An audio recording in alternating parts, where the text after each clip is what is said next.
Rancangan Kitab Hukum Acara Pidana atau KUHAP dirasakan masih belum selaras dengan semangat hukum baru. Hal ini disampaikan oleh pakar hukum UB Dr. Farizal Afandi dalam diskusi yang membahas substansi dan arah rancangan KUHAP 2025. Menurutnya, salah satu semangat yang belum tercermin adalah rehabilitatif dan restoritatif dalam KUHAP. Untuk itu, pihaknya mengajak elemen masyarakat untuk mencermati dan memberi masukan agar rancangan KUHAP yang akan disahkan sesuai dengan semangat baru dalam bidang hukum. Pakar Hukum Universitas Brawijaya Dr. Farizal Afandi mengatakan bahwa rancangan KUHAP yang saat ini ada belum sepenuhnya sesuai dengan semangat hukum baru. Rancangan tersebut masih terjebak dalam pola pikir lama yang tidak sesuai dengan hak asasi manusia seperti nuansa pidana, balas dendam dan lainnya. Farizal menilai hal tersebut masih belum nampak secara kuat dalam rancangan KUHAP sehingga masih membutuhkan masukan kritis dari berbagai pihak.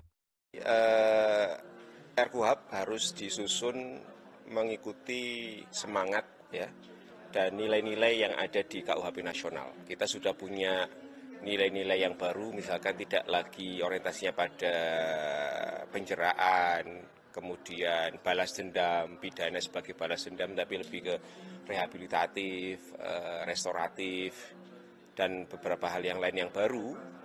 Termasuk tadi ada tekankan bahwa di KUHP nasional itu menekankan pidana itu tidak lagi hanya soal merendahkan martabat manusia. Jadi harus didesain bagaimana kemudian hukum pidana yang ramah dan humanis. Nah, KUHAP ini kalau kita lihat RKUHP 2025, pola pikirnya masih sama dengan yang lama. Kita belum melihat misalkan soal kalau misalnya orang di penjara saja, hakim harus terikat pada pedoman pemidanaan, harus mengutamakan keadilan. Di penahanan, yang tadi saya bilang, penyidik misalkan, itu tidak ada ketentuan yang kemudian mensyaratkan dia harus begitu. Jadi value-value-nya itu masih sangat subjektif, lebih ke diskresi yang tidak abstrak itunya, ketentuannya, indikatornya tidak terlalu jelas. Fahrial berharap berbagai masukan tersebut dapat melengkapi rancangan KUHAP sehingga dapat lebih adaptif dengan situasi saat ini dan kondisi hukum di masa yang akan datang.